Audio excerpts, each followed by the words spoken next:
시편 24편도 다윗의 시편이죠. 아주 유명합니다. 우리가 사실은 문들아 머리 들어라 이런 선포 굉장히 많이 하는데 이 시편 24편 다윗의 시. 자, 지난주에 시편 23편의 배경이 되는 본문을 제가 함께 설명을 해드렸는데 역시 이 시편 24편에 해당되는 또 그 구약의 배경이 있습니다. 그 본문이 바로 사무엘하 6장이에요.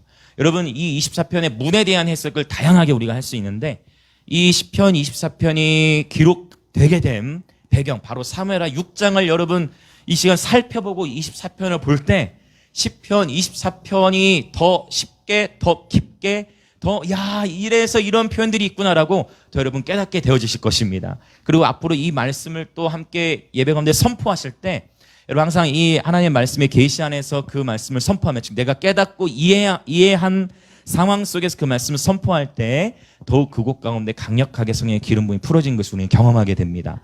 자, 우리 사무엘하 6장 한번 본문 가보겠습니다. 자, 시편 24편을 한번 접어 놓으시고 사무엘하 6장.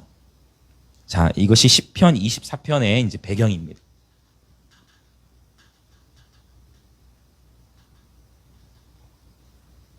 자, 그러면 이제 이 6장은 다윗이 이스라엘에서 뽑은 무리 3만 명을 다시 모으고 다윗이 일어나 자기와 함께 있는 모든 사람과 더불어 바알레 유다로 가서 거기서 하나님의 궤를 메어 오려 하니 그 궤는 그룹들 사이에 저장하신 만군의 여호와의 이름으로 불리는 것이라. 자, 3절 같이 읽어볼까요? 시작.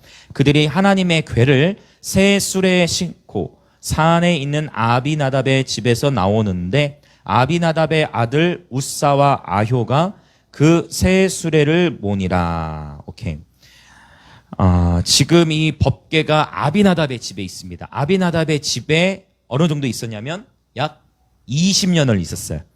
성경의 다른 본문을 보시면 아비나답의 집에 이 하나님의 법궤가 20년이 있었는데 아무 일도 일어나지 않았습니다.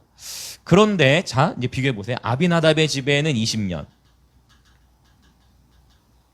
그런데 이제 이 6장 밑에 10절, 11절에 가서 보면 누가 나오냐면 오베데돔이 나와요. 오베데돔이. 자, 오베데돔이 나오는데 오베데돔의 집에는 법궤가 몇 달 있었을까요? 네, 단 3달 있었어요. 3달. 흥미롭게 또 오늘 철진이 예배 중에 했던 간증과 연결이 되네. 철진이가 몇 달 동안 필리핀에서 뭐 성경을 막 30장씩 막 읽으면서 뭐 하나님 불이 임하고 막 복음 선포했다고 했잖아요. 그쵸? 네. 3달. 근데 오베데돔의 집에는 단 3달만 있었는데 여호와의 복이 임한 것이죠. 네. 그렇죠. 근데 이제 일단 자 봅시다. 아비나답의 집에는 하나님의 법궤가 하나님의 영광을 상징하는 법궤가 20년을 있었는데 아무 일도 일어나지 않아. 이게 이제 또 기적이라는 거예요. 하나님이 함께 하시고 하나님이 임재하시는데 아무 일도 일어나지 않아. 여기 또 기적이라는 거예요. 오베데돔의 집에는 3달만 있었는데 오베데돔의 가문이 복을 받아요. 그래서 나중에 오베데돔의 가문이 어떻게 되냐면 역대상 16장에 가서 보면 오베데돔과 그의 형제 68명이 다 성전의 문지기가 돼버려. 할렐루야. 놀라운 축복이 오베데돔에게. 그러면 도대체 무슨 차이냐 이거예요. 아비나는 이렇게 생각하시면 돼요. 우리가 신앙생활을 나는 예수님을 20년 이상 믿었다 하신 분이 있어요. 신앙생활에 수십 년을 했어. 그런데 아무런 변화가 없을 수도 있고 나는 신앙생활을 몇 달 하지 않았어. 그럼에도 불구하고 삶 속에 변화가 있을 수 있다. 철진형의 간증과 오늘 굉장히 또 연결이 되네요. 네, 제가 확증을 받는데 사람은 사람을 변화시키지 못해요. 그러나 하나님으로서는 하실 수가 있어요. 할렐루야. 하나님께는 능히 하지 못하실 일이 없는 줄 믿습니다. 네, 중요한 건 하나님의 행하심인데 그러나 어떤 차이가 있었냐는 거죠. 아비나답과 오베데돔. 또 아비나답은 안타깝게도 자, 새 수레의 법궤를 태워서 운반했던 사람이 누구예요? 운반했던 사람? 누구? 우사예요. 우사가 누군데요? 우사가 누구예요? 아비나답의 아들이에요. 우사가 법궤를 수레에 싣고 운반하는데 그 수레 위에 있던 법궤, 즉 소들이 수레를 끄는 소들이 뛰노니까 법궤가 쓰러질까봐 좋은 의도잖아요. 맞습니까? 좋은 의도죠. 법궤가 쓰러지면 안 돼. 법궤를 쓰러뜨리면 안 되니까 법궤를 잡았던 어떤 좋은 나름대로 좋은 의도로 잡았는데 그 법궤의 손을 잡았다가 어떻게 됐어요? 그래서 여호와께서 치심으로 그 자리에서 직사하게 되는 일이 있었다라는 것입니다. 자, 잠시 이제 본문으로 사무엘하 6장. 그러면 자, 법궤를 싣고 오는데 다윗이 이제 드디어 다윗성으로 이 법궤 가져온다. 그래가지고 5절에서 축제를 해요. 예배한단 말입니다. 5절 읽어볼까요? 6장 5절 시작. 다윗과 이스라엘 온 족속은 잣나무로 만든 여러 가지 악기와 수금과 비파와 소고와 양금과 재금으로 여호와 앞에서 연주하더라. 와, 지금 다윗은 너무 가슴 벅차 있는 거야. 내가 그토록 사모하던 하나님의 법궤 드디어 다윗성으로 가져온다. 이 사모하는 마음으로 이제 수레에다 싣고 오는 가운데 다윗이 어떻게 예배하는 거야. 대충 예배하지 않아요. 여봐라, 풍악을 울려라. 야, 모든 악기 동원해. 다 가져와. 지금 하나님 법궤 들어와 하고 축제를 한단 말이에요. 그렇게 놀랍게 예배하고 있는데 법궤 소들이 뛰놀면서 하나님의 궤를 우사가 붙들었더니 7절 우사가 잘못함으로 말미암아 진노하사 그가 그것에서 죽임을 당해. 이런 일이 있고 나니까 다윗이 어떻게 돼요?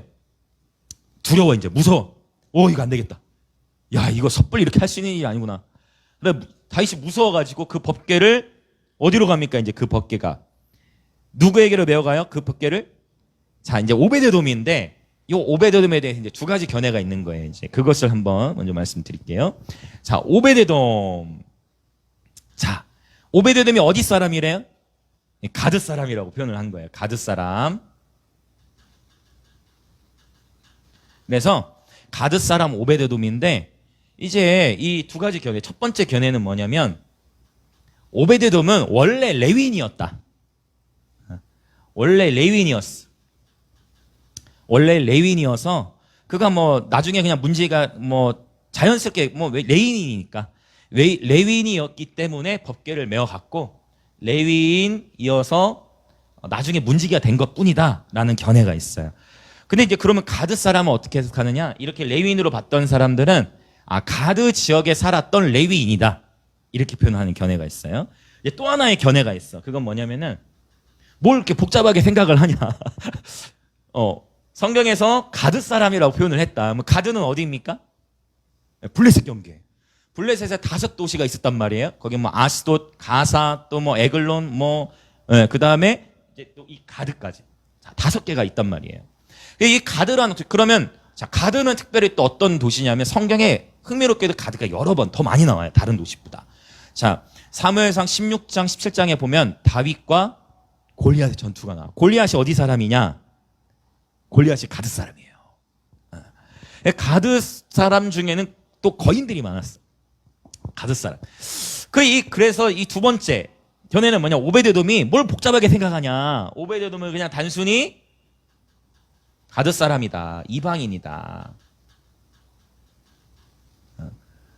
심지어 민족적으로 보면은 이스라엘의 원수와 같은 거지. 블레셋이니까. 그렇죠? 자, 그런데 이제 이 가드 사람이라는 견해로 볼 수 있는 근거들이 충분히 자 이렇게 단순하게 봐도 되고, 그러면 어떻게 오베데돔하고 다윗하고 연계가 되느냐? 연결이 되는 지점들이 있어요. 그게 뭐냐면 지금 아까 사무엘상 16, 17장에도 보면은 다윗은 이미 블레셋 군대, 블레셋 사람들에게 많이 알려져 있어. 이미 가드 사람, 블레셋 가드 사람 골리앗이 다윗에게 패했잖아요. 다윗의 이름을 가드 사람들이 이미 다 알고 있었다는 거야. 그리고 사무엘하 21장에도 보면 나중에 다윗이 또 피난 생활을 할 때도 가드 왕 아기스 곁에 있었어요. 그러니까 다윗은 가드 사람들의 블레셋 중에서도 특별히 가드 사람들에게 많이 알려져 있던 사람이야. 그러면 그렇구나. 그렇다면 이 오벳에돔이라는 사람도 그러한 하나님께서 다윗을 통해 행하신 일들을 다 보고 듣고 있었다는 거야. 그러면 충분히 이 사람이 가드 사람이지만 하나님에 대한 존재를 인식하고 하나님을 믿었을 수도 있다. 이제 이렇게 볼 수가 있는 거예요. 근데 성경에서도 가드 사람의 기록을 하고 있기 때문에 자, 그래서 저는 이 두 번째 견해로 저는 생각을 하고 있습니다. 자, 그러면 이제 봅시다. 가드 사람이에요. 이방인이에요. 법궤를 3달 동안 배워갔어. 이 오베데돔의 이름도 흥미로워요. 자, 오베데돔 구약성이 이제 히브리어로 기록이 됐으니까 오베데돔의 이제 이름을 보면은 오베데돔 어떻게 되냐면은 자,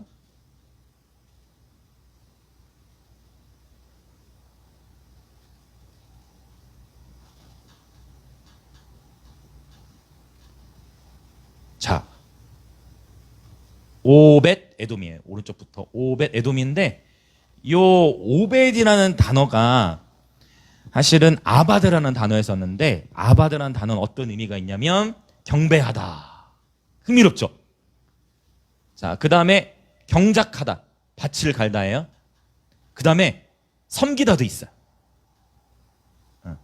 요런 의미들이 있어요. 아바드라는 단어.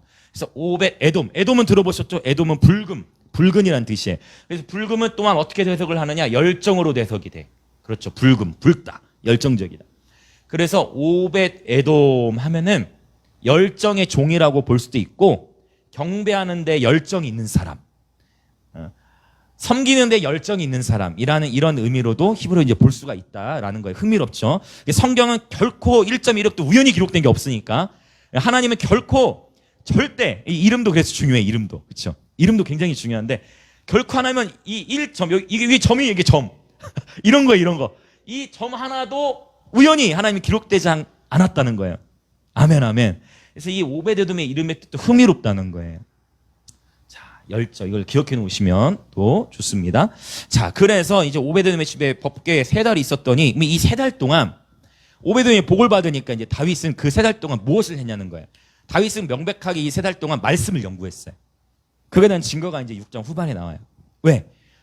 아차. 내가 하나님의 법궤를 잘못 운반했다. 하나님의 법궤는 원래 어떻게 운반해야 될까요? 원래 레위인들이 어깨에 메고 운반을 해야 돼. 그런데 처음에 어떻게 운반했어요? 뭘로 옮겨요? 수레. 수레인데 어떤 수레? 새 수레. 나름대로 정성을 다했어. 근데 새 수레, 일종의 우리식으로 표현하면 새로운 프로그램. 새로운 프로그램, 어떤 새로운 방법. 야, 거기 갔다 막 이런 뭐가 있더라.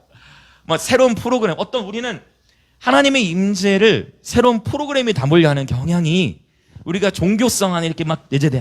막 이렇게 하면 좋다. 항상 그런 것들로 움직이는데 하나님의 임재는 새 수레에 운반하는 것이 아니죠. 저와 여러분이 직접 매야 돼요. 할렐루야. 프로그램으로 승부하지 마시고 저와 여러분이 하나님의 말씀 안으로 들어가 그분과 친밀히 교제할 때 우리가 하나님의 법궤를 운반하는 것입니다. 아멘, 아멘. 새 수레로 운반해서는 안 됐어. 오직 레위인들이 어깨에 매야 됐다는 것이죠. 요걸 다윗이 그 3개월 동안 연구한 거예요. 그 다윗도 여호와의 복을 놓칠 수 없지. 내가 얼마 전부터 내가 이 법궤를 사모했는데 내가 이 법궤 모셔오려고 얼마나 내 평생에 하나님의 법궤, 하나님의 임재를 향한 갈망이 있었습니까? 법궤를 다시 가져오려고 해. 그래서 이제 자, 두려움을 뚫고 다시 12절, 6장 12절부터 보면 자, 오베데돔의 집과 그의 모든 소유가 복을 받은 거야. 이제 다윗이 가서 하나님의 궤를 기쁨으로 메고 오베데돔의 집에서 다윗성으로 올라가며 여호와의 궤를 맨 사람들이 6걸음을 가매 다윗이 소와 살찐 송아지로 제사를 드리고 다윗이 여호와 앞에서 어떻게 춤을 췄어요? 다윗이 여호와 앞에서 어떻게? 힘을 다하여. 할렐루야. 다시 다윗이 여호와 앞에서 힘을 다하여 춤을 추는데. 아멘. 이번 놀라운 것입니다. 우리가 처음에 다윗이 하나님 앞에 그렇게 막 열정을 다 예배했잖아요. 악기를 동원해가지고 잘 들어보세요. 그렇게 열정적으로 예배를 했는데 이런 하나님의 축복이 임하기는커녕 우사 죽어버렸어. 하나의 법궤를 못 모셔와. 그러면 여기서 잘 결단을 해야 되는 거예요. 어라? 예배 가지고 안 되네. 이러한 사람들이 의외로 많아요. 그렇게 예배해서 뭐 돼? 하고 예배를 놓는 경우들이 생긴다는 거예요. 근데 다윗은 그러진 않았어. 예배가 잘못된 게 아니었던 거예요. 할렐루야. 이걸 여러분 잘 정리하시길 축복합니다. 우리가 막 정말 막 예배하고 하는데 그런 얘기를 제가 종종 들어요. 예배 사역 다니고 하면서도. 예배가 다가 아니잖아요. 예배 맨날 그렇게 예배 드리지만 변화되지 않잖아요. 그렇게 열정적으로 그렇게 예배 드려서 뭐 할 건데요? 라고 사람들은 얘기해요. 다윗도 그렇게 예배 드렸는데 우사 죽은 거예요. 그 다윗은 예배가 잘못됐다고 생각한 게 아니야. 할렐루야. 여러분, 예배는 언제나 하나님 앞에 옳습니다. 여러분 앞에 최선을 다해 최고 예배를 날마다 올려드리시 축복합니다. 오히려 다윗은 더해. 이전에는 악기 연주하고 그런 차원인데 이제는 어떻게 해?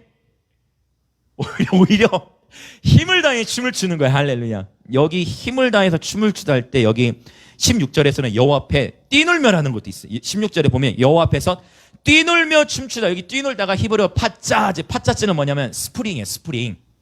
스프링. 용서처럼 뿅뿅 튀어오르는 거야. 한번 오면 더 튀어올라. 그렇지. 이렇게 뛰어오르면 점핑하면서 하나님 앞에 예배했던 모습을 우리 3월 6장에 보는 거예요. 그러니까 여러분, 하나님 앞에서 예배 드리는 이 모습은 하나님 너무나 기뻐하십니다. 예배 드리는 생활을 하다가 우리 삶 속에 예기치 못한 어려움 당연히 오죠. 그러나 그것은 예배가 잘못된 게 아니고 바로 하나님의 말씀 안에서 순종해야 될 영역들이 있는 거죠. 네, 아멘. 이해되시죠? 예배의 말씀이 항상 함께 가는 건데 다윗은 힘을 다하여 오히려 춤을 추면서 예배한다는 거예요. 더 많이 예배하시길 축복합니다. 여러분의 삶에 예배자의 삶을 살아가고 있는데 아직 옛사람의 패턴이 끊어지지 않았습니까? 예배자의 삶을 사는데 내 삶 속에 변화되는 뭐 성품이 있습니까? 더 예배하시길 축복합니다. 예배 가지고 변화되지 않는다? No. 더 예배하시길 축복합니다. 다윗처럼 힘을 다하여 춤을 추며 예배하시길 축복합니다. 아멘. 성경의 수많은 구절, 시편 149편, 150편들 보면 춤을 추며 여호와를 찬양하라 명령법으로 쓰인 거예요. 하나님의 말씀에 순종하는 예배, 이것이 진리로 드리는 예배입니다. 아멘. 네. 할렐루야. 다윗이 오히려 더 극단적으로 춤을 추며 예배하고 있는 것입니다. 자, 이러한 상황 속에서 시편 24편이 선포돼 나오는 거예요. 왜? 문이 열리라는 거예요. 왜? 뭐가 지금 들어오시니까? 법궤가 들어오시니까. 할렐루야. 예루살렘 다윗 성문은 열어라. 문들아 머리를 들어라. 그런 표현으로 연결됩니다. 자, 이제 24편으로 이제 들어가 보겠습니다. 이것이 지금 시편 24편의 배경이에요. 사무엘하 6장. 자, 시편 24편으로 가봅시다. 자, 24편 우리 1절과 2절, 사실 2절 하나만 가지고도 이게 가나안 땅의 신화와도 좀 연결되는 부분이 있는데 이 부분은 제가 시간 관계에서 넘어가고 다음에 기회가 되면 또 설명을 할게요. 24편 1절과 2절 같이 한번 우리 선포하겠습니다. 시작. 세계와 그 가운데 사는 자들은 다 여호와의 것이로다. 여호와께서 그 터를 바다 위에 세우시며 강들 위에 건설하셨도다. 아멘. 아멘. 온 세계와 열방이 다 주의 것임을 선포합니다. 예배 가운데에서는 그래서 이러한 선포가 많이 들어가야 돼. 네. 자꾸만 위축되어져 가는 이런 시대적 상황 속에서 온 세계와 열방이 다 주님의 것이다. 예수께서 왕이시다. 이런 선포들 많이 하시길 축복합니다. 계속 우리 입술에 이러한 선포들을 물리면 우리 개인의 삶에도 돌파가 일어나요. 네. 우리 생각이 열리고 관점이 열리니까. 그래서 1절, 2절은 하나님의 주권을 선포하는 거죠. 놀랍습니다. 온 세계 열방이 다 주님의 것인 거예요. 그러니까 코로나로 인해서도 두려워하지 말라. 오히려 당연히 마스크도 쓰고 손도 잘 씻고 면역력을 키워야 되겠지만 우선적으로 이 모든 상황을 허용하신 하나님을 경외하는 삶, 이것이 하나님께서 원하시는 예배자들의 삶이다 라는 것입니다. 1절, 2절 간단해요. 이제 오늘 핵심 3절부터 이제 6절 이 부분을 이제 봅시다. 3절부터 6절. 자, 이 3절 한번 읽어보겠습니다. 시작. 여호와의 산에 오를 자가 누구며 그의 거룩한 곳에 설 자가 누구인가. 자, 이제 산이 나왔어요. 산이. 자, 산을 여기다 그려볼까? 자, 이제 산이 나왔습니다. 자, 산입니다. 일단 그냥 세모로 그릴게요. 세모로. 자, 산이에요. 산인데 산에 오를 자 그리고 그 거룩한 곳에 설 자를 찾아요. 일단 4절을 먼저 볼게요. 누가 이 산에 오르느냐. 4절을 봤더니 4절 또 읽어볼까요? 시작. 곧 손이 깨끗하며 마음이 청결하며 뜻을 허탄한 데 두지 아니하며 거짓 맹세하지 아니하는 자로다. 오케이. 자, 그러면 이제 어떤 자가 산에 올라갑니까? 먼저 뭐가 깨끗해야 돼요? 손이 깨끗해야 돼. 손은 유대인들에게 있어서 손은, 자, 여러분 요한계시록 13장에서 보면은 짐승의 표를 어디다 심어요? 손과 이마에. 그렇죠? 이마는 생각과 연결되고 손은 행동을 나타내죠. 그래서 손이 깨끗해야 된다. 손은 뭐예요? 우리의 행실. 요한계시록 19장에서도 봤더니 성도들의 옳은 행실이 곧 신부의 옷이라 했어요. 우리가 얼마나 비싼 옷, 좋은 옷을 입느냐가 중요한 게 아니고 성도들이 옳은 삶, 하나님과의 올바른 관계, 올바른 행실로 살아가는 것이 곧 신부의 삶이다. 이게 요한 19장에 나타나는데 요한계시록 19장도 굉장히 중요해요. 신약성경에 유일하게 할렐루야가 언급되는 요한계시록 19장, 놀라운 예배장인데, 자, 손은 행실을 의미해. 그래서 손이 깨끗한 자, 행실이 깨끗한 자. 그 다음에 4절 또 마음이 청결한. 마음이 청결해야 돼. 마음. 자, 마음이 청결. 그 다음에 또 뭐가 나오죠? 뜻을 허탄한 데 두지 않은. 근데 흥미롭게 요 뜻이라는 단어 안에 히브리어 네페시가 쓰였어요. 네페시는 뭐냐면 혼이에요. 혼, 소울. 네, 흥미롭죠? 혼. 그러니까 이게 참 어떤 본문들은 이렇게 원어로 볼 때 나중에 여력이 되면, 예전에는 제가 그걸 했는데 히브리어나 헬라어를 이렇게 여러분 다 읽으실 수 있도록 이렇게 하고 싶어요, 강의를. 그래서 히브리어로 이렇게 읽는 거는 할 수 있어요, 충분히. 나중에 기회가 되면 히브리어나 헬라어 스쿨을 제가 하도록 할게요. 이 네피시가 쓰인 거. 그러면 사실은 원문에서는 혼으로 쓰인 거예요, 혼으로. 자, 뜻을 허탄한 데 두지 아니하고, 그 다음에 또 뭐가 나와요? 거짓 맹세하지 않아야 돼. 그래서 진실돼야 돼. 그쵸? 알레데이아와 연결된다 했는데 진실된 삶. 그런데 여러분 기억하실지 모르겠어요. 요 24편하고 또 연결된 산에 오르는 자, 거룩한 성산에 거할 자, 누구 이렇게 연결된 본문 기억하세요 혹시? 제가 우리 목요일 때 나눴는데 시편 몇 편일까요? 이거 지금 말씀하신 분 있으면 제가 밥 쏩니다. 빨리 마무리해야 되나? 자, 시편 안 사도 되겠죠 일단.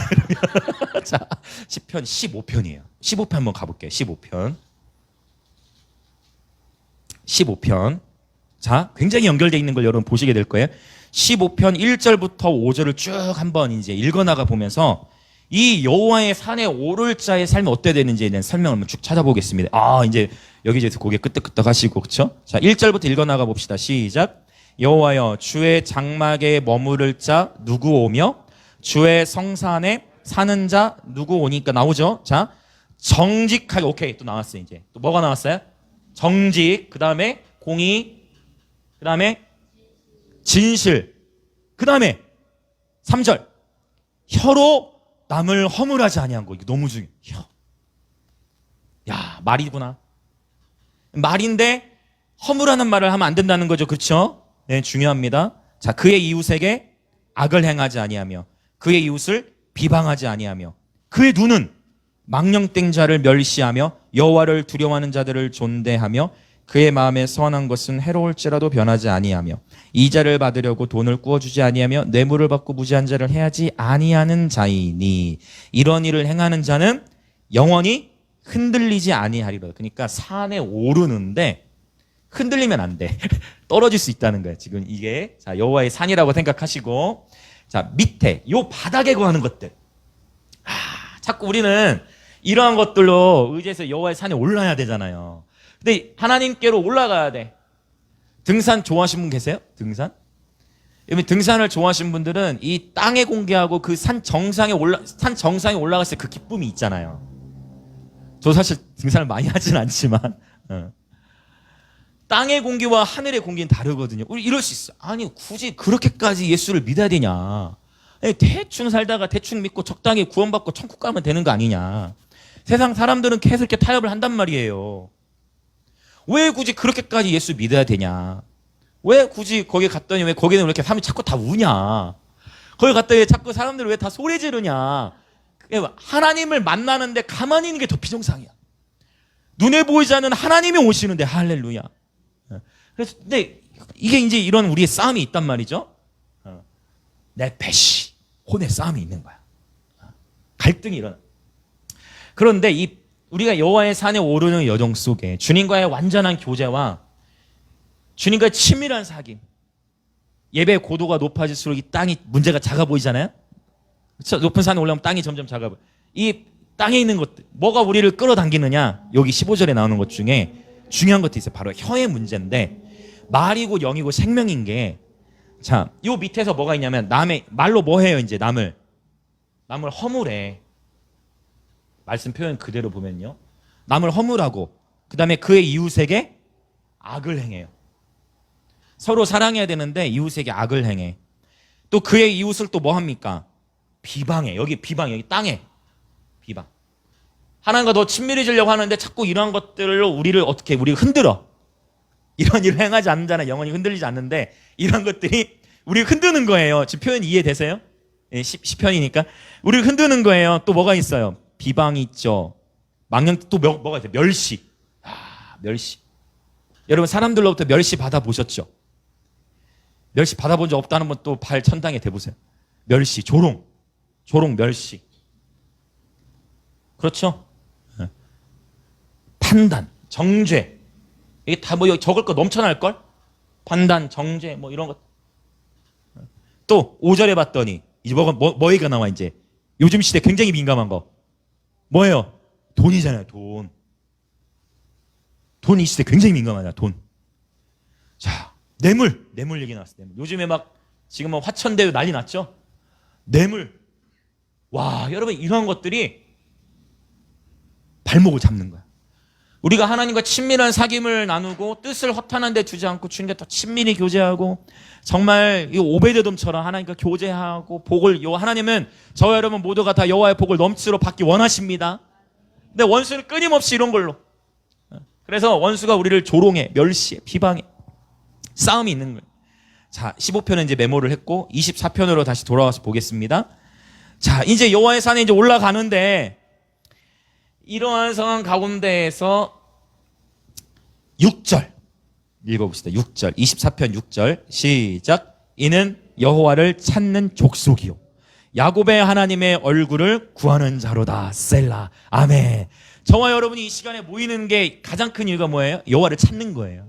오늘 우리가 섬기는 교회가 다르고 오늘 우리가 사는 도시가 다를지라도 우리가 이 자리에 모인 이유는 누구를 찾는 거예요? 여호와를 찾는 거예요. 저와 여러분이 여호와를 찾아. 여러분 여호와를 왜 찾으세요? 여러분 왜 예배 드리세요? 오늘 왜 여기 계세요? 왜 여호와를 찾으시죠?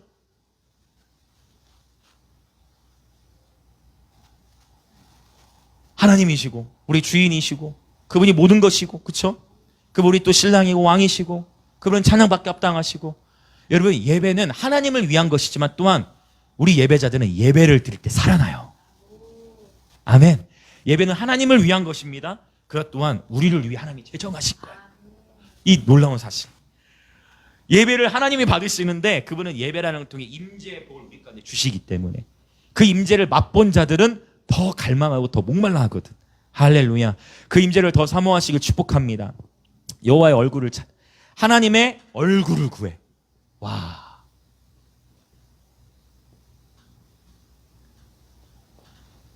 이번에 하나님 팀이 앨범 낸 게 이거예요. 주의 얼굴 구하며, 아직 작업 중입니다. 주의 얼굴 구하며 주의 햇불 들고서 여호와의 산을 올라가리. 주님의 얼굴 향한 갈망으로 계속 올라가. 그래서 주님의 얼굴을 바라보고 있으면 쭉쭉쭉쭉 올라간단 말이야. 근데 올라가고 한참 잘 올라가고 있다가 또 어떤 일이 터지면 돈에 대한 걱정. 올라가다 어떻게 되는 거야? 발목 잡혀서 내려가는 거야. 여러분 등산 해보셨죠? 올라가는 게 쉬워요? 내려가는 게 빨라요? 내려가는 게 빠르면, 내려갈 때는 어떤 때는 자동이에요. 무슨 말이 되시죠? 올라갈 때 힘내 올라가는데 내려올 때는 막 뛰어내려올 수도 있어. 어떤 때 자동으로 막 발이 막 더 가. 내 마음보다 발이 더 빨라. 여러분 이래요. 정말 최선을 다해 하나님과 교제하고 올라가다가 나락으로 떨어지는 한순간이야. 특히 이런 것도 오늘 시편 15편에도 언급되어 있는 돈, 판단, 정죄, 멸시. 여러분 사단이 여러분을 조롱하고 여러분 멸시하고 여러분을 참소할 때 있어요. 특별히 사람을 통해 사단이 참소할 때, 그때 사단의 참소가 들려올 때 그때 똑같이 대응하지 마시길 축복합니다. 논쟁에 말리지 마시길 축복합니다. 당신은 왜 이렇게 부족해? 당신은 왜 이렇게 그거밖에 못해? 당신은 왜 그렇게밖에 기도 못해? 당신은 왜 그렇게밖에 안 돼? 여러분, 그 말에는 대꾸를 하지 마세요. 그리고 묵묵히 여호와의 산에 올라가세요. 판단과 정죄, 비방이 올 때 똑같이 반응하면 그 순간 내가 어떻게 되는 거야? 그 순간 땅에 가는 거예요, 여러분. 그 순간 나락으로 떨어지게 되는 거예요.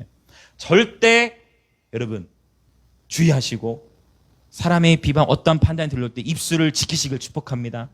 부부간의 싸움, 자녀간의 싸움 주로 말로 인해 일어나는데, 말로 한번 공격할 때 에베소서 6장 영적 전쟁 강의할 때 나눴어. 말로 한번 딱 했는데 내 자존심 건드는 말 했어. 그때를 조심해야 돼. 내 자존심 건드는 말 했을 때 그때 그러는 엄마는, 그러는 아빠는, 그러는 당신은 하면서 이제 터져버리는 거야. 그러면서 옛날 얘기가 꼭 옛날 얘기 나와. 그럼 무조건 옛날 얘기 나오거든. 맞나요? 옛날 얘기가 나와.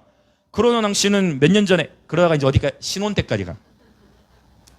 신혼 때까지 가요. 그러다가 이제 어디까지 가?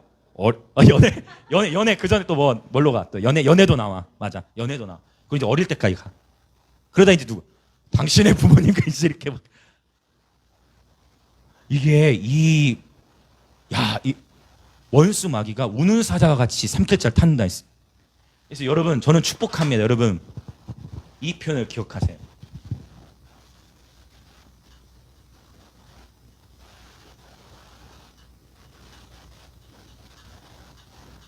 뱀은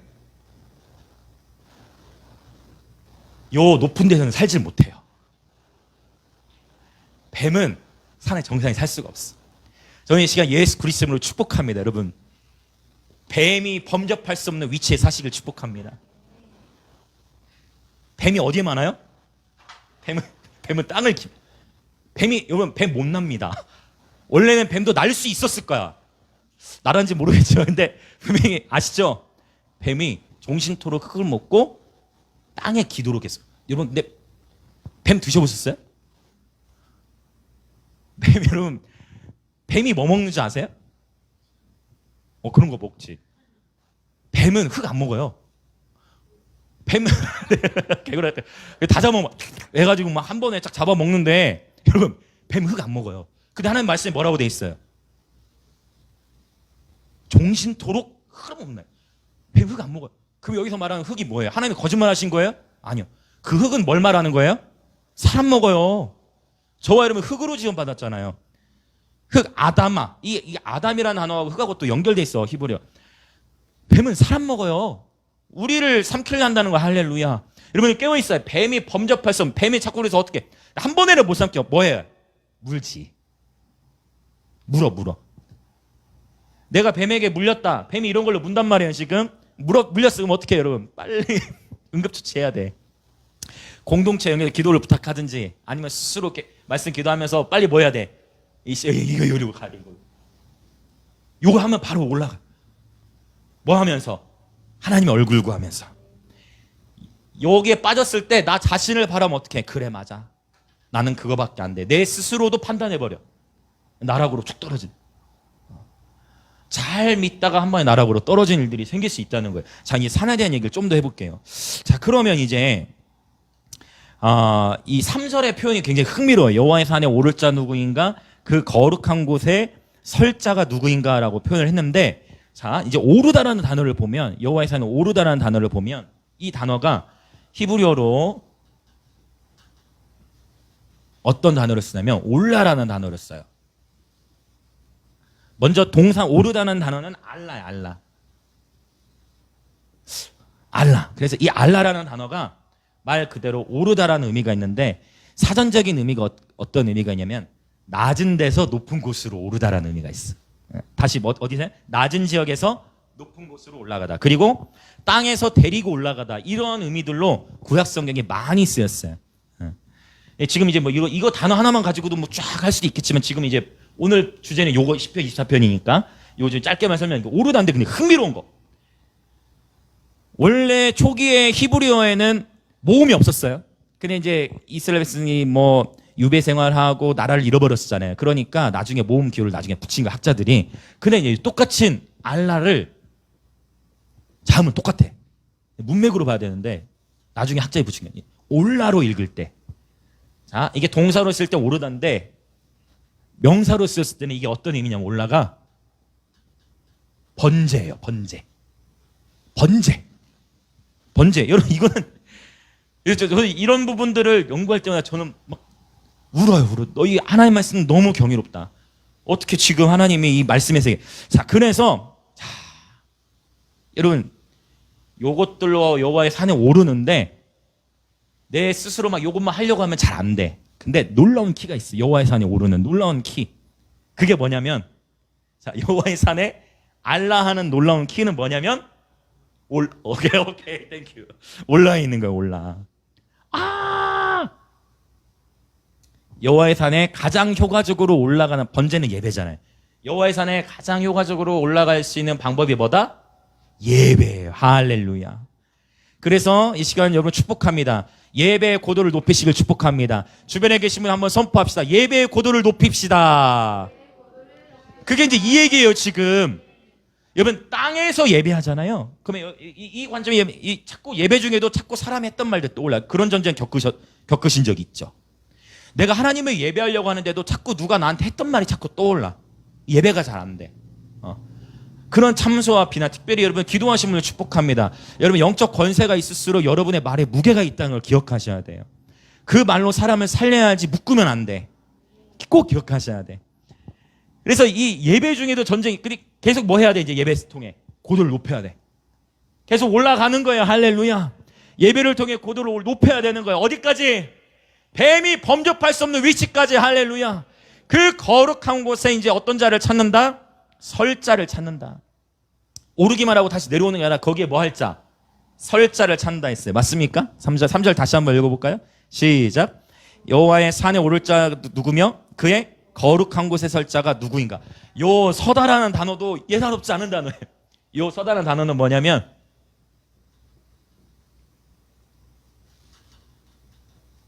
따라 보시겠어요? 쿰. 들어본 적 있죠? 신약성경에도 나와. 달리다, 한국말은 쿰이라 돼 있는데 원래는 쿰이에요. 달리다 쿰. 요 단어. 일어서다, 세우다. 일어서다, 세우다, 일으키다. 그래서 이 단어가 쓰인 놀라운 장, 이사야 60장 1절. 쿰으로 시작해. 일어나라. 아멘. 일어나라. 빛을 발하라. 이는 내 영광이 이르렀고. 아멘. 이 쿰으로 시작하는 거예요. 아, 그렇구나. 그러면 하나님께서 우리를 소금과 빛의 사명으로 부르셨는데 소금이 되려면 소금은 이 땅에서 이웃을 조롱하는 게 아니라 반대 정신, 이웃을 사랑해야 돼. 진정한 영성의 깊이는 혼자 얼마나 돌을 오래 닦느냐가 아니고 내가 얼마만큼 영혼을 사랑하냐예요. 한 영혼을 향한 사랑, 그 사랑이 있어야 돼.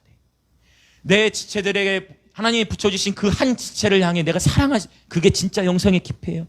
내가 혼자 얼마나 돌을 많이 닦느냐보다 더 중요한 건 사랑으로 나타나야 돼. 할렐루야. 여기 중요해요.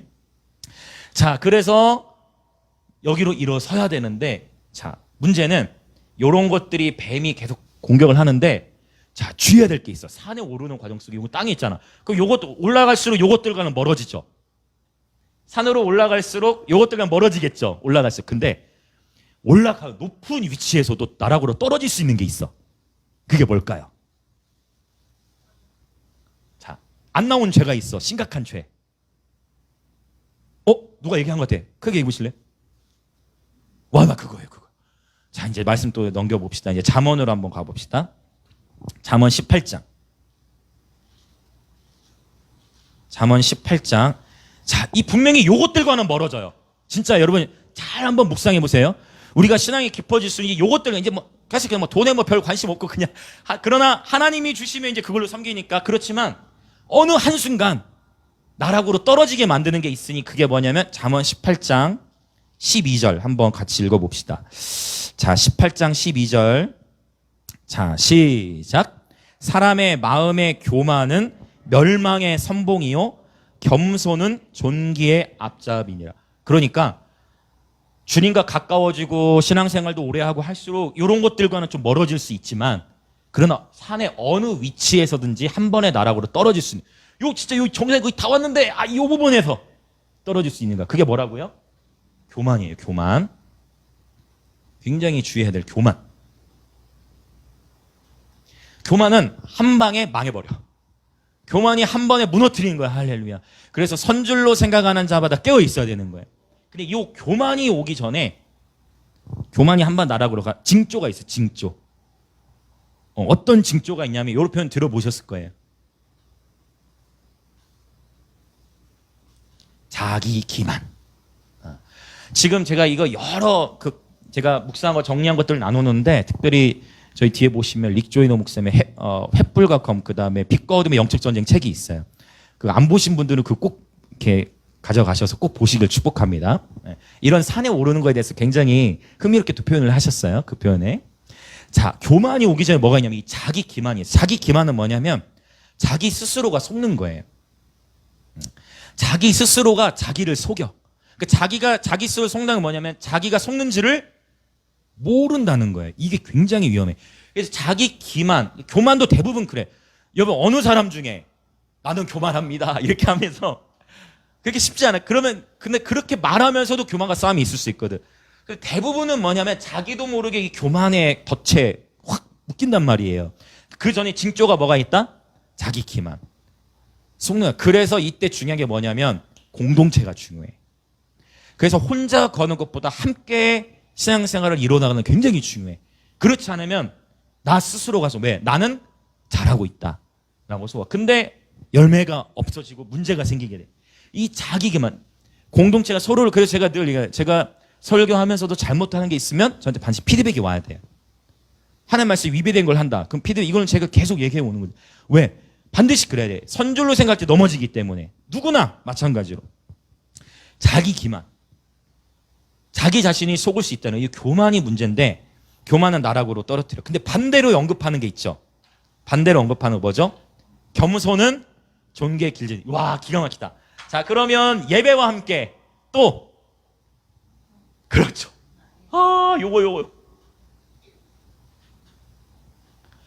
요거 같이 가는 거예요. 예배. 요 두 개 같이 가야 돼, 반드시. 근데 제가 요 18장 12절을 히브리어로 분해해 드릴게요. 겸손은 존귀의 길잡이다.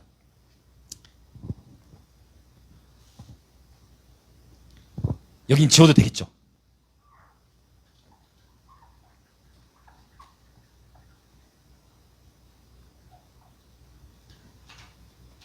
자, 여기도 이제 지우고. 겸손은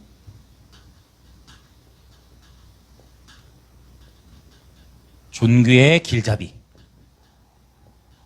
이렇게 표현이 되어 있는데, 이제 이 표현이 이제 히브리어로 봤을 때 표현이 달라져요.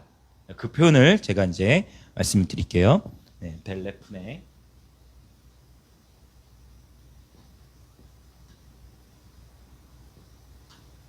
벨레프네.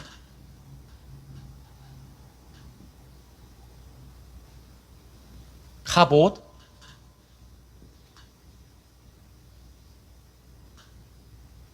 아나브하. 자, 카보드라는 표현 들어보셨을 거예요. 자, 그럼 이제 이게 어떻게 되냐면, 이 전치사가 붙었는데 요 두 단어가 이렇게 연결되는 거예요. 히브리어로 보면은. 자, 그래서 카보드는 사실 영광이에요. 그리고 요 푸네는 파님에서 왔어. 그래서 이게 어떤 의미냐면, 원래 히브리어로 보면 영광의 얼굴이다. 뭐가? 겸손이. 원래는 여기 들어가죠. 근데 앞으로 겸손 은으로 하는 게 낫겠네요. 그렇죠? 이렇게 돼요. 히브리어로. 자, 그러면 요거 한번 같이 읽어보실까요? 시작. 겸손은 영광의 얼굴이다. 할렐루야. 요거예요. 겸손은 영광의 얼굴이다. 요 두 가지가 키예요. 그래서 교만의 길로 가느냐. 복 있는 사람은 시편 1편에 언급하잖아요.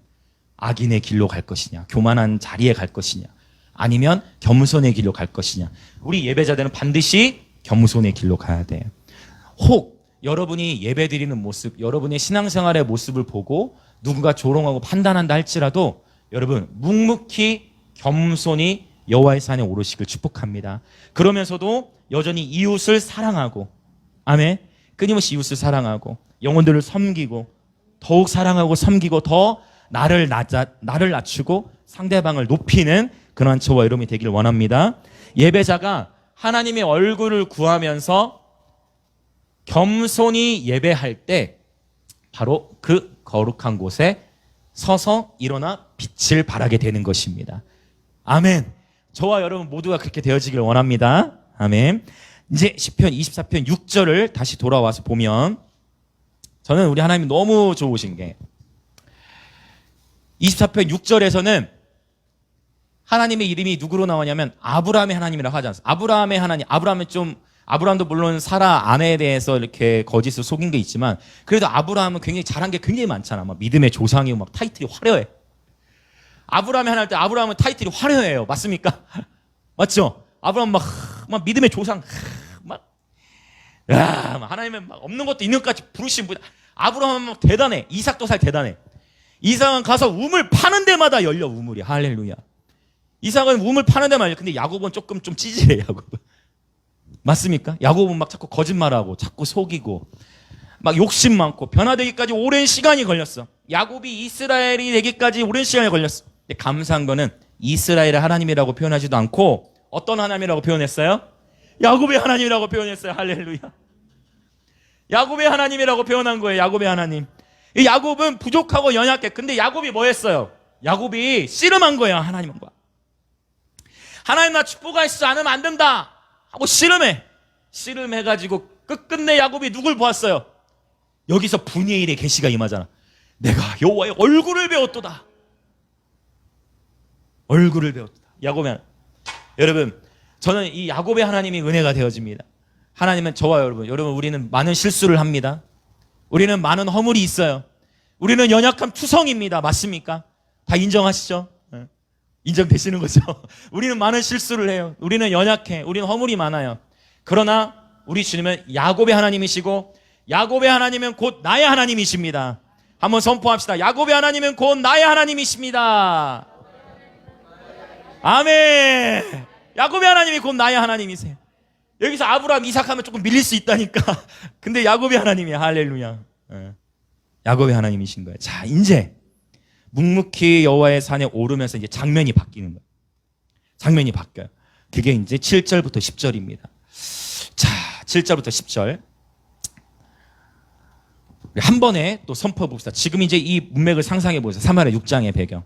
하나님의 법궤를 다윗성으로 드디어 가지고 들어오는 상황. 춤을 추면서 들어와. 예루살렘에 있는 자들에게 이제 뭐라고 해? 여봐라, 성문을 열어라, 이거예요. 지금 그 장면을 상상하시면서 와우. 7절부터 10절 한번 힘있게 한번 선포합시다. 시작. 문들아 너희 머리를 들지어다. 영원한 문들아 들릴지어다. 영광의 왕이 들어가시리로다. 영광의 왕이 누구시냐? 강하고 능한 여호와시오 전쟁에 능한 여호와시로다. 문들아 너희 머리를 들지어다. 영원한 문들아 들릴지어다. 영광의 왕이 들어가시리로다. 영광의 왕이 누구시냐? 만군의 여호와께서 영광의 왕이시로다. 셀라. 아멘. 바로 이 문맥에서 쓰이는 거예요. 문에 대한 비유가 성경에 굉장히 다양하게 나타나는데 저와 여러분도 또 하나의 문이라고 표현할 수도 있습니다. 그렇죠? 하나님이 임하시는 통로 문이에요. 또한 이 도시가 또 하나의 문이 될 수 있어요. 또 도시의 관문이 있죠. 김해공항이라든지, 그렇죠? 또 밀항땡이도 분명히 도시의 관문, 그 영역 안에서의 영적 거점들이 분명히 있고 도시마다 문들이 있어. 나라적으로도 문으로 볼 수 있고 지금 오늘 이 문맥에서 보자면은 지금 이제 다윗성, 그렇죠? 다윗이 원래 여부 속에서부터 차지했던 시온성이라고도 표현하고 다윗성이라고 표현했던 바로 그곳, 그 성문이 열려라. 이스라엘 사람들에게 있어서 성문은 항상 영원한 개념이 있어. 왜? 하나님이 우리와 함께 하신 게 절대 망할 일이 없거든. 그래서 영원한 문이라고 부른 거예요. 문들아 열려라. 영광의 왕. 이제 지금 하나님의 영광이 임재, 법궤가 들어가신다. 문을 열어라. 그는 전쟁에 능한 여호와시다. 강하고 능한 여호와시라 라는 표현인 것입니다. 할렐루야. 자, 이제 우리 기도하겠습니다. 자, 기도할 준비를 할게요. 자, 그러면 기도할 준비하겠습니다. 자, 1절, 2절에서는 하나님의 주권, 3절, 6절에서 얘기하는 게 뭐예요? 예배자의 삶이 결국 어떻게 된다? 거룩해야 된다. 맞죠? 거룩을 얘기하고 있잖아요.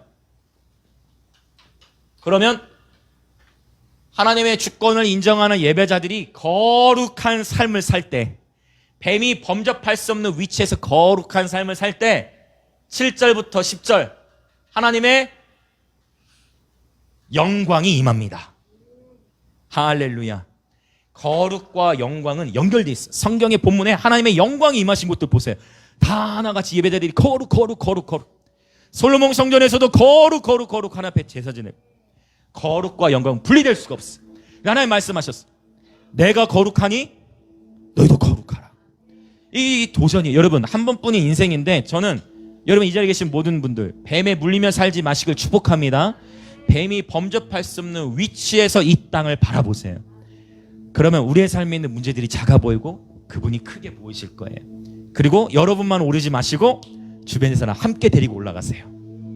아멘. 이것이 저와 여러분의 부르심인데, 자, 이게 이제 여호와의 산에 오르는 여정 한 장면이 보인 거고, 7절부터 10절이 이제 두 번째 장면인데, 두 번째 장면, 그러면 지금이 이제 아까 그 법궤, 하나님의 법궤가 지금 예루살렘에 오잖아요. 누가 문 열어요? 누가 문 열었어요? 여러 사람이 열었겠지만 사마리아 6장 누가 열었을까? 오베데돔이. 오베데돔 혼자만은 아니겠지.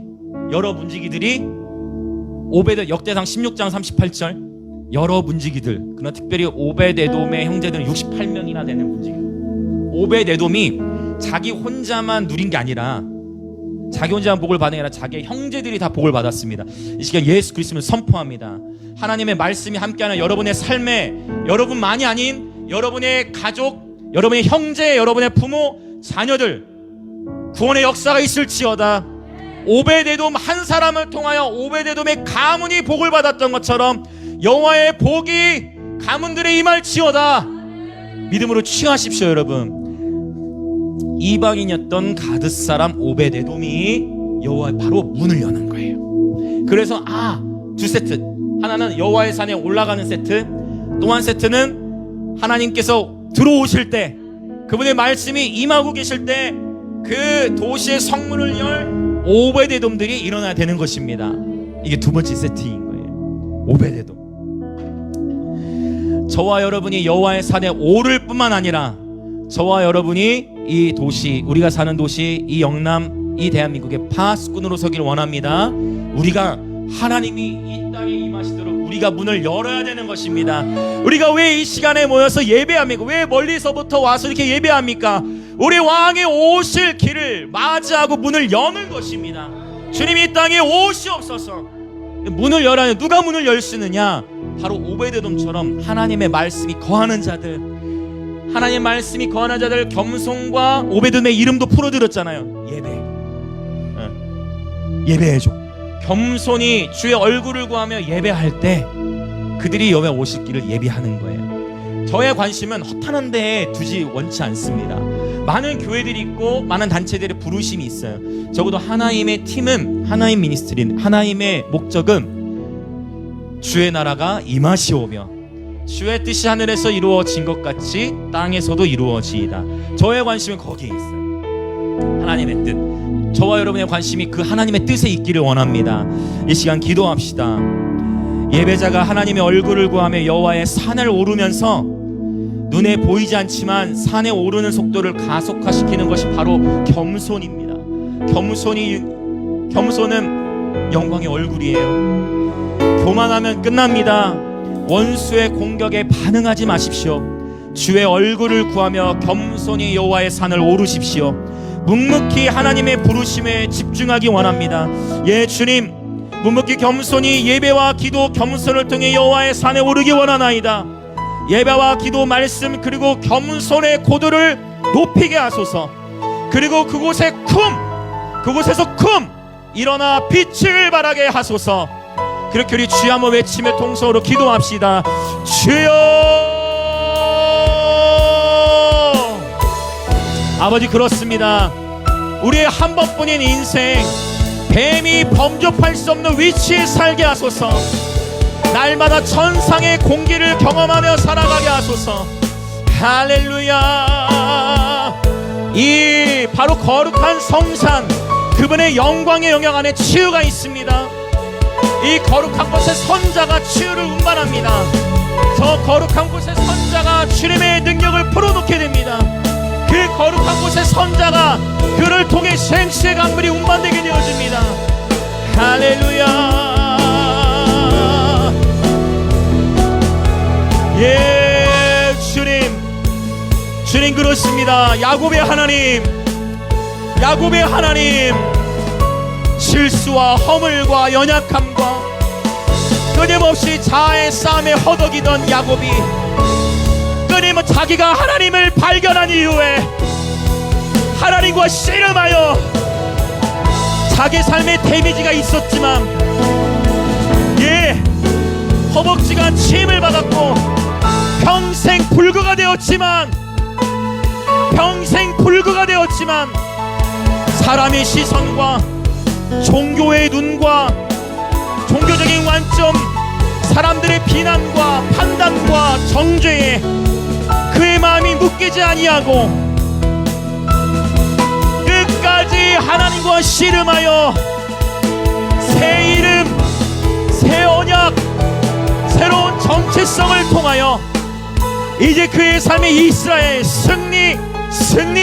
승리하는 삶이 되어 비로소 야곱으로부터 12지파가 일어나게 되는 하나님의 놀라운 부르심을 성취하는 삶이 되게 하소서. 주님, 포기치 않겠습니다.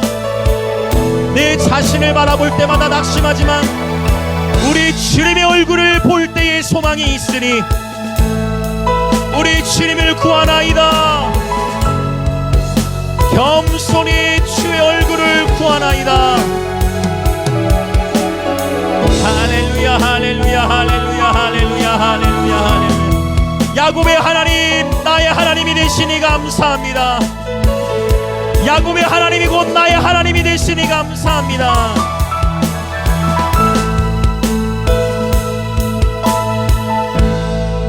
한 번 더 기도할 때에 이 영남 지역, 그리고 나아가 이 민족 위에 하나님의 법궤를 모셔본 경험이 있는 자들, 바로 저와 여러분입니다. 하나님의 법궤의 맛을 본 자들, 하나님의 그 법궤로부터 뿜어져 나오는 하나님의 영광스러운 임재를 경험한 바로 그 오베데돔과 같은 자들이 문을 여는 것입니다. 하나님, 저와 여러분을 또한 오베데돔으로 부르신 줄 믿습니다. 여호와의 선하심을 맛보한 자들이여, 오베데돔과 같은 문지기들이여, 깨어날지어다. 보라, 밤중이로다. 신랑이 오시노도다. 오베데돔의 족속들이 일어날지어다. 오베데돔의 가문들이 일어날지어다. 자신의 선천적인 가문의 저주가 이방이었어도, 이방 가드 사람이었어도 가문의 저주를 뚫고 하나님의 법궤를 통하여 새로운 정체성을 부여받은 오베데돔들이여 일어날지어다. 교회들이여 깨어날지어다. 영광 향에 들어오시리로다. 그렇게 우리 두 손을 높이 들고 왕이신 예수여 오시옵소서. 주여 외치며 기도합시다. 주여.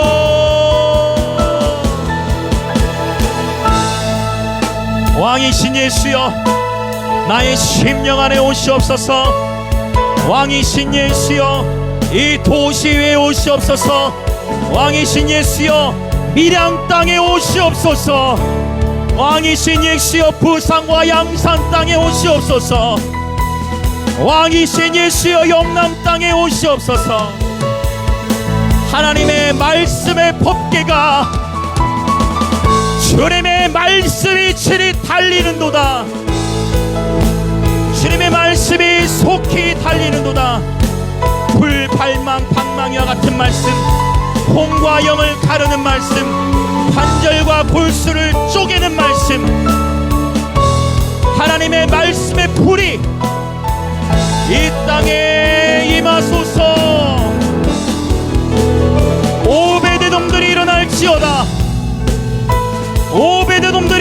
일어날지어다. 할렐루야. 오베데돔들이 일어날지어다. 여호와의 산에 오르는 자들, 하나님의 법궤를 모시는 자들이 일어날지어다. 이제 이 마지막 때에 방황하지 말지어다. 더 이상 세상에 방황하지 말지어다. 뜻을 허탄한 데 두지 말지어다. 하나님의 살아계심을 알면서도 세상을 사랑하지 말지어다. 하나님이 살아계심을 알면서도, 하나님이 살아계심을 알면서도, 하나님이 살아계심을 알면서도 하나님의 이 엄중한 심판의 때를 무시치 말게 하소서. 양심이 무뎌져서 마음이 어두워져 이 심판의 때에도 깨어나지 못한다면 어느 때에 깨어날 수 있겠나이까. 주여 긍휼히 여기소서. 주여 긍휼히 여기소서. 여러분의 가정을 주님께 올려드리십시오. 여러분의 가정, 여러분의 친척, 여러분의 족속, 여러분의 가문을 주님께 올려드리시며, 오베드돔을 통하여 그의 형제 68명이 동일한 성전 문지기가 되었던 것처럼 여러분의 가문, 여러분의 친척, 여러분의 가정 주님께 올려드리십시오. 하나님을 소망하십시오. 말씀 안에서 소망을 붙잡으십시오. 야곱을 통해 야곱의 가문에 여호와의 복이 임했고, 오베드돔 한 사람, 가드 사람이었던 오베드돔, 가드 사람이었던 오베드돔 한 사람을 통해 오베드돔의 가문이 여호와의 복을 받았습니다. 할렐루야.